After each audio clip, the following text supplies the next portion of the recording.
वहीं इस वक्त की बड़ी खबर सामने आ रही है। ईरान के वजीर खारजा का भारत दौरे के ऊपर ये बड़ी खबर है। सैयद अब्बास अराग़ची 2 दिन भारत दौरे पर पहुंचे हैं।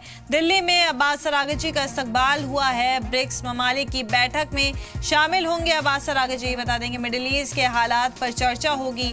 तेल और ऊर्जा सप्लाई पर पड़ने वाले असर पर भी वो चर्चा करेंगे। इस वक्त की आपको बड़ी खबर बता रहे हैं।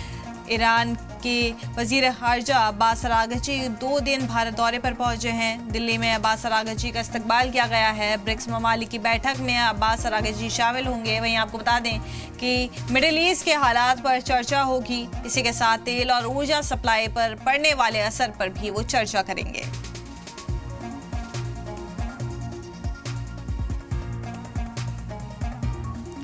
ईरान के वजीर खारजा अब्बास अराग़ची दिल्ली पहुंचे हैं। बता दें 2 दिन के दौरे पर वो दिल्ली आए हैं, जहां पे वो मिडिल ईस्ट पर हो रहे तनाव के ऊपर चर्चा करेंगे। तेल के ऊपर बढ़ रहे तनाव पर वो चर्चा करेंगे।